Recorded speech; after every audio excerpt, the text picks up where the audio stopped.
I love Tobias. I'm not coming back. The message from Sienna, my wife, ended 5 years of marriage. I clutch her phone, pain and shame choking me. My brother, her, betrayal.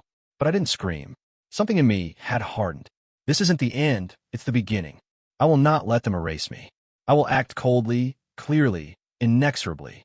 They will find out who I am. The silence was louder than any scream.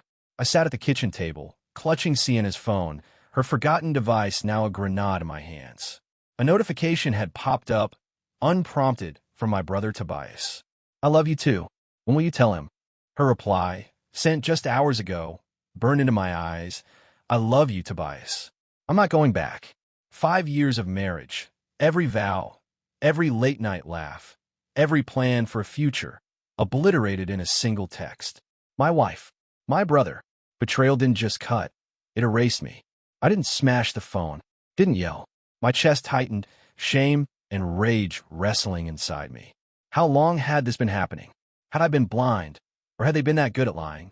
I replayed her message in my head, her voice soft, the way it used to be when she whispered, "I love you" to me. Now it was for him. Each word carved deeper, but I didn't cry. Something in me hardened, a quiet resolve taking root. This wasn't the end. It was the start. I scrolled through their thread, each message a fresh stab. "I can't keep pretending," she wrote. "He's not you." My hands shook, but I kept reading, needing to understand the depth of their deceit. They'd met behind my back for months, planning a life while I paid bills and cooked dinners. The shame burned hotter than the anger. Had I been too trusting? Too dull? Not enough. I wanted to call her to demand answers, but what would that change? She'd chosen him. The apartment felt smaller, the air heavier.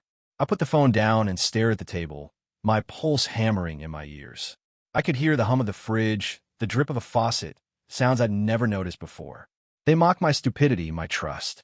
I thought of confronting her when she came home, imagining her face. Would she lie, cry, laugh? But I didn't want her excuses.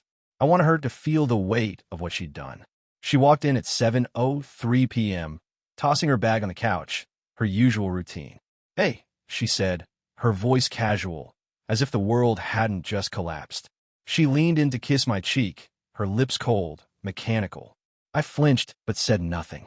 "Rough day?" she asked, scrolling through her own phone now, oblivious to the fact that I'd seen everything.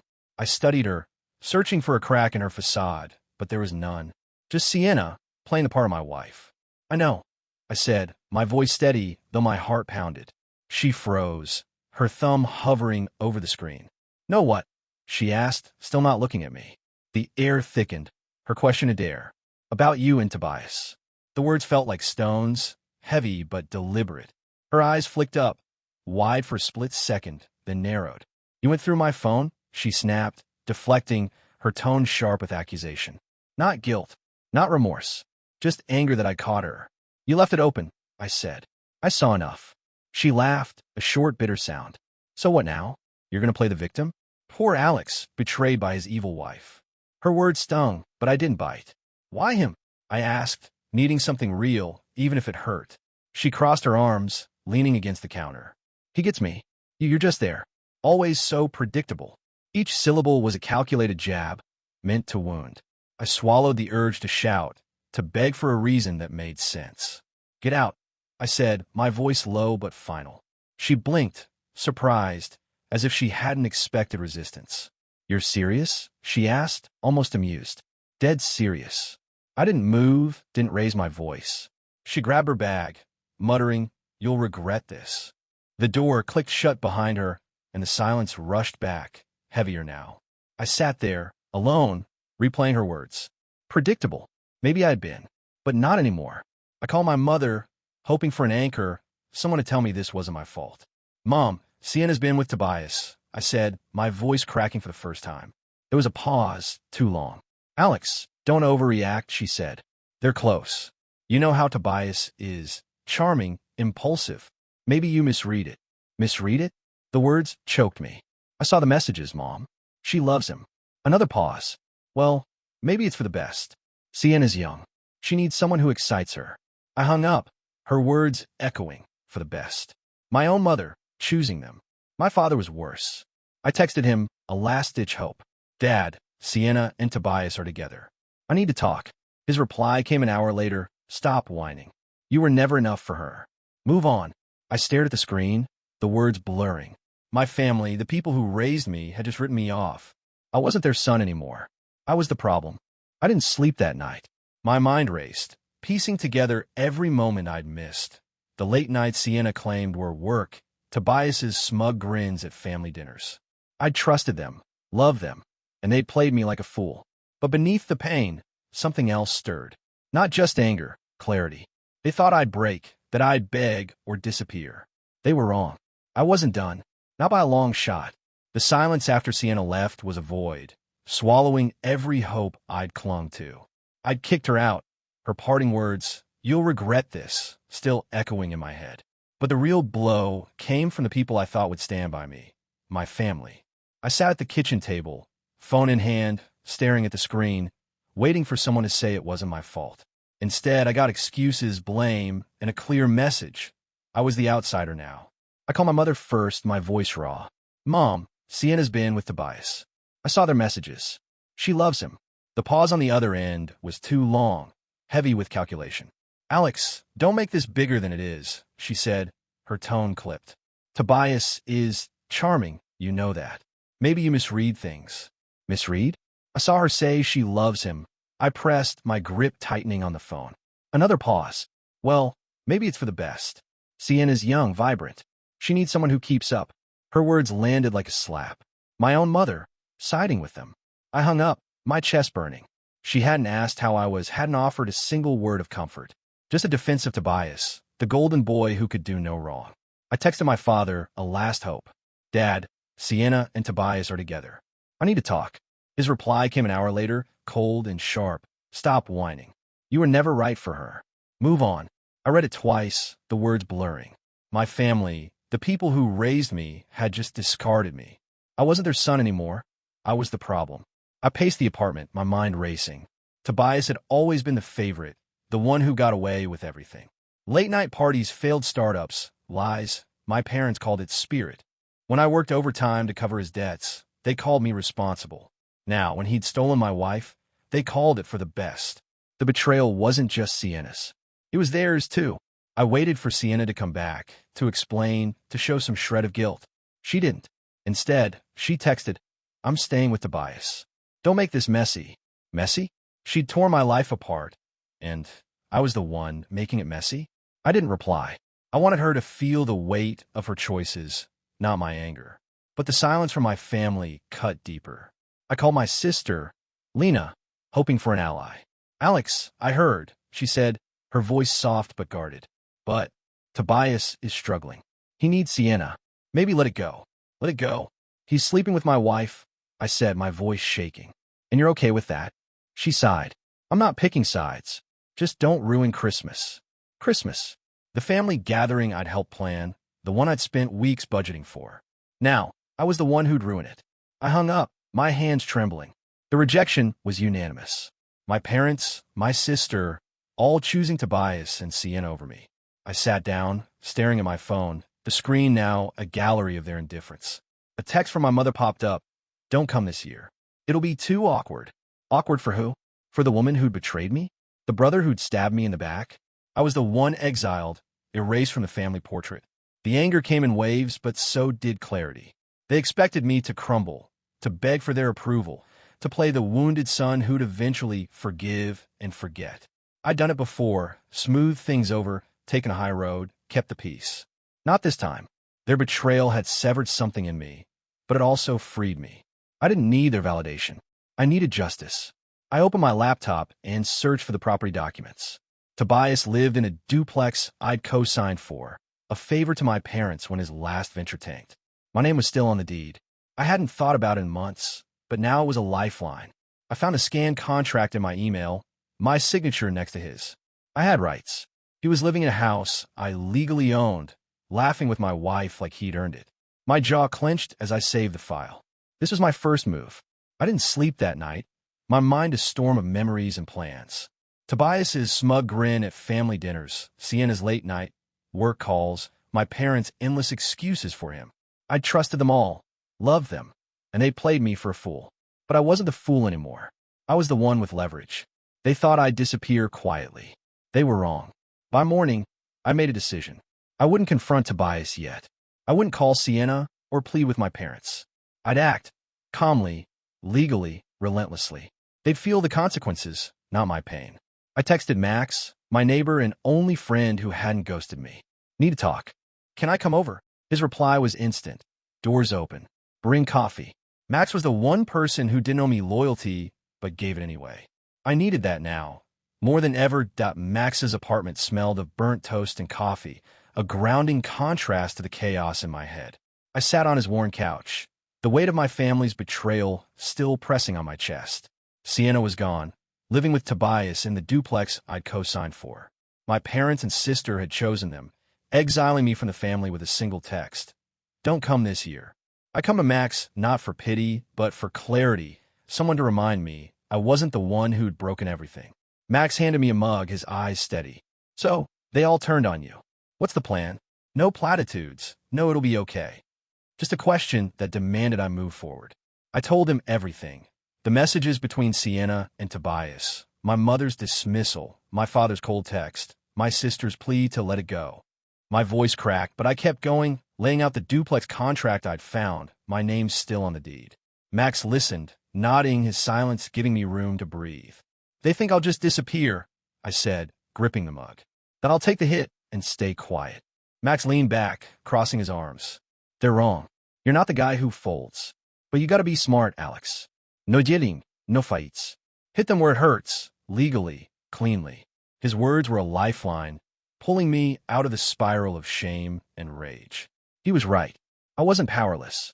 I had options, and I'd use them. Max grabbed his laptop and opened a browser. Let's start with the duplex. You're co-owner. That gives you leverage. We searched property laws, skimming articles about co-ownership rights. I could demand a buyout or force a sale. The thought of Tobias losing his free ride, the house he paraded Sienna through, sparked something in me. Not vengeance, but purpose. You got proof, right? Max asked. I nodded, pulling up the scanned contract on my phone. Good, he said. This is your first move. But don't rush. Plan it. We spent an hour mapping it out. I'd send a formal email to my parents and Tobias, stating my intent to withdraw from the property. No threats, just facts. Max suggested a second step, an invoice for Sienna. You two split expenses, right? Furniture, appliances, that fancy coffee machine she wanted? I nodded. She never paid her half for most of it, I admitted. Max grinned. Then she owes you. Itemize it. Make it official. The idea felt petty at first, but he was right. It wasn't about the money. It was about accountability. I hesitated, doubt creeping in. What if they twist this? Make me the bad guy. Max leaned forward, his voice firm. They're already doing that. Your mom, your dad, they're protecting Tobias because it's easier. Sienna's playing the victim. You're not the villain for standing up. You're stronger than their lies. His words hit hard, not because they were kind, but because they were true. I'd spent years being the reliable one, the one who fixed things, who forgave. No more. By the time I left Max's, I had a plan. I'd draft the email about the duplex, citing my legal rights. I'd compile receipts for everything Sienna owed me, send her a formal invoice. No emotion, no room for her to dodge. I walked back to my apartment, the night air sharp against my skin. For the first time in days, I felt steady, not because the pain was gone, but because I had direction. At home, I opened my laptop and started the email. As co-owner of the property at 1436 Maple Street, I'm initiating my withdrawal. You have 30 days to buy out my share, or I'll pursue a for sale. All communication will be via email for documentation. I addressed it to my parents and Tobias, my fingers steady as I typed. Before hitting send, I paused, imagining their reactions, my mother's panic, Tobias's smug denial. Let them squirm. I clicked send. Next, I pulled up our old shared folder, untouched since Sienna moved out. Receipts for the couch, the bed frame, the espresso machine she'd insisted on but barely used. I tallied it. $3,872.91. I drafted an invoice, professional cold, attaching every receipt. Outstanding balance due within 14 days, I wrote. I sent it to Sienna, my heart pounding, but not with fear, with resolve. She'd mocked me before. Let's see her laugh now.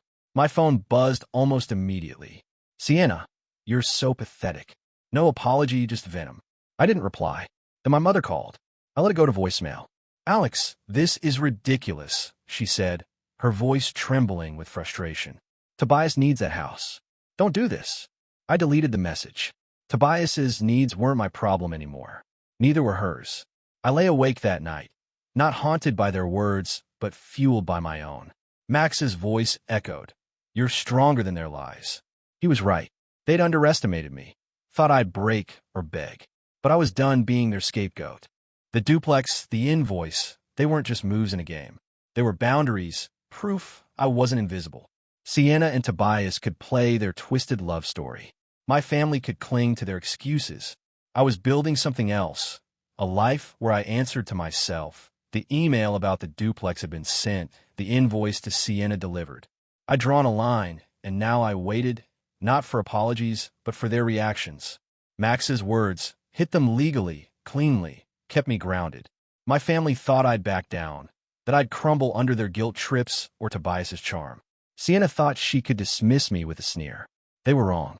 I wasn't the Alex who'd once fixed their messes. I was the one holding the pen, rewriting the rules. My phone buzzed relentlessly the next morning. Tobias first. You're really doing this? Take it back. Then my mother. This is cruel, Alex. Tobias needs that house. My father's text was blunt.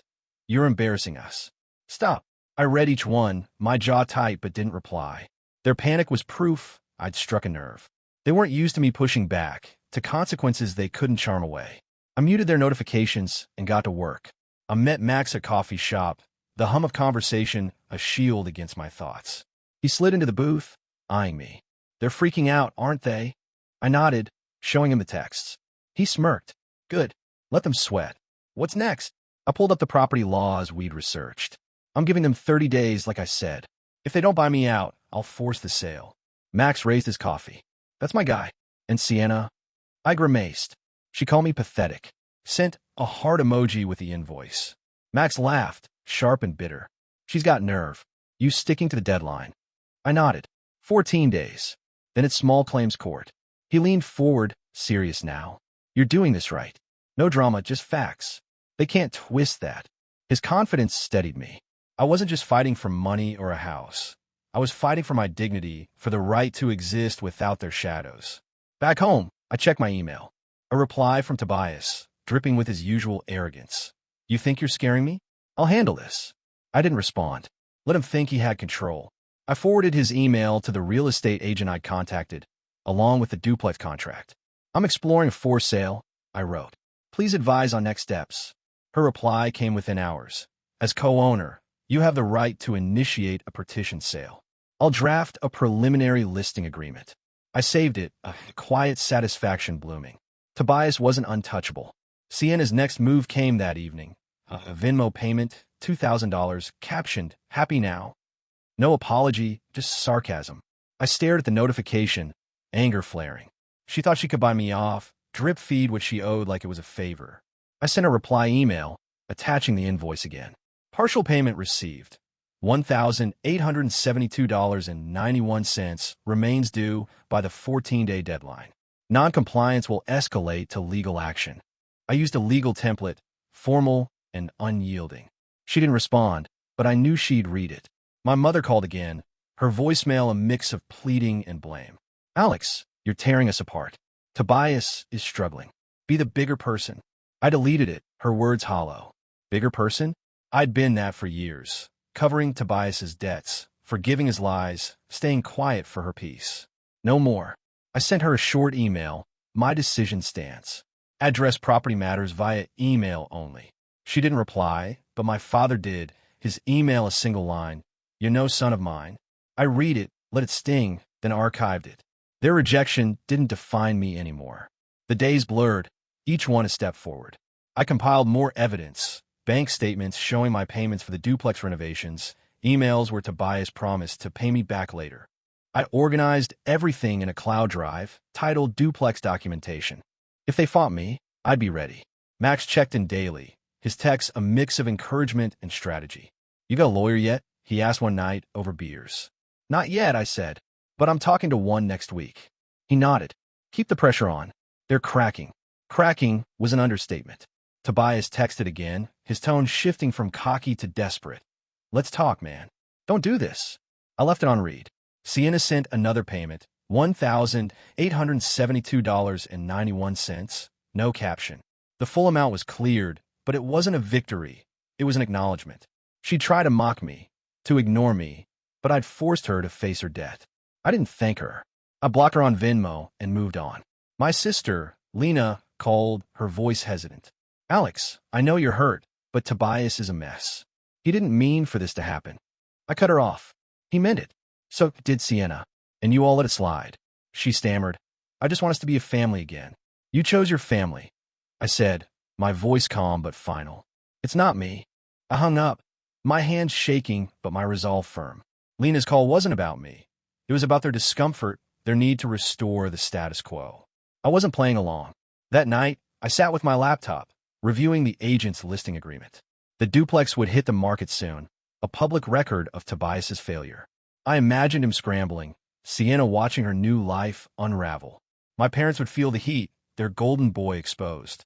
I didn't smile, but I felt lighter, not because I'd won, but because I'd acted. Max was right. No drama, just facts. They'd underestimated me, thought I'd beg or break. Instead, I was dismantling their illusions, one calculated step at a time. The duplex listing went live on a Monday, its photos bright and sterile on the agency's website. My name was off the deed within weeks, the sale finalized at full price to a young couple with no ties to my past. Sienna had paid her debt, $3,872.91, in bitter increments.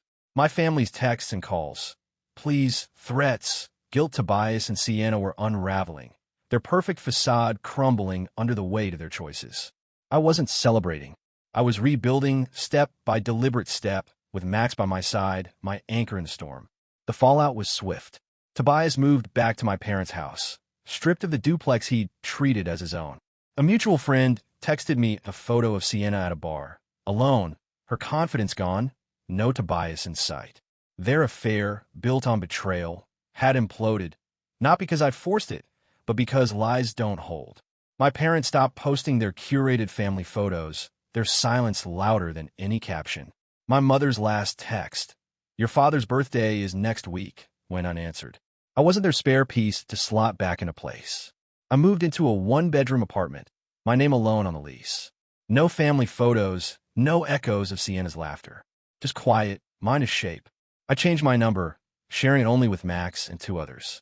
The family group chat, which my mother tried to pull me back into, stayed blocked. They'd chosen Tobias and Sienna. I chose myself. Max came over the day I settled in, bringing takeout and a bottle of wine. You good? He asked, watching me unpack a box of books. Yeah, I said, meaning it. No, Tobias banging on the door. He grinned. Not yet. We ate on the floor, the TV humming in the background. They'll never let this go, you know, he said, his tone serious. I don't care, I replied. I'm not waiting for their approval anymore. He nodded, clinking his glass against mine. That's the Alex I know. The whispers started soon after. A cousin, Denise, texted, heard Tobias got kicked out. You okay? I replied briefly. Sienna and Tobias betrayed me. Family picked them. I picked peace. She didn't push, just sent. Damn. I didn't know. Others reached out. Old friends, distant relatives, piecing together the truth. Sienna's vague social media posts about toxic people fooled no one. Tobias deleted his accounts entirely. My parents' golden image cracked, their favoritism laid bare for all to see. I didn't post about it. Didn't need to. The truth spoke for itself, spreading through family chats and coffee shop gossip. A neighbor asked the real estate agent, wasn't that the Vance boys' place? The story was out, and my parents couldn't filter it away. They'd bet on Tobias, and now they were left with a son who'd burned every bridge I'd built for him. One evening, I ran into Miss Darlene, an old neighbor, at a grocery store. Where you been, sweetheart? She asked, her voice warm. Needed a reset, I said. She nodded, leaning in. Sometimes folks push you out 'cause you see too much. Her words stuck with me, a quiet validation. They hadn't silenced me because I was wrong. They feared I was right. The money from the duplex sale bought a bookshelf, sturdy and simple, which I filled with novels about resilience, not betrayal. I spent nights on my balcony, a glass of wine in hand, The city's hum a reminder that life went on. I didn't need their apologies or their table. Healing wasn't their regret. It was my indifference to their absence. A week later, Max texted. Her Tobias and Sienna split. She's back with her sister. I didn't ask for details. Their collapse wasn't my victory. It was inevitable. People who bond over deceit don't trust each other. They just share guilt. I deleted Sienna's old photos from my phone, not with anger, but with finality. She was a chapter closed, a lesson learned. My parents tried one last time, an email from my mother. We miss you. Let's talk. I read it, saw the manipulation beneath the words. They didn't miss me. They missed my compliance, my willingness to absorb their failures. I didn't reply. My father's voicemail followed. Enough's enough. Be a man. I deleted it. Being a man wasn't forgiving their betrayal. It was refusing to carry it. The invitation stopped. Birthdays, dinners, casual stop-by texts. I'd become a mirror they couldn't face, reflecting their choices back at them. I heard Tobias was back in my old room at my parents' house. No longer the charming entrepreneur, but a man out of moves. Sienna faded into silence, her story hers to rewrite. I didn't care where she was. I was here in my own space, my own life. One night, as I sat with Max watching a game, he asked, "Think you'll ever talk to them again?" I shook my head. Not out of hate, out of clarity. He nodded, understanding. You're not the guy they thought they could break. He was right. They'd wanted me invisible, a footnote in their story. Instead, I'd become undeniable, not through revenge, but through refusal to vanish. I woke the next morning to sunlight filtering through my blinds, no phone buzzing with accusations or pleas. I made coffee, sat on my balcony, and listened to the city breathe. The pain hadn't vanished, but it no longer ruled me. They let me go, thinking I'd fade. They didn't realize I'd been set free. I wasn't their son, their brother, their husband anymore. I was Alex, and that was enough.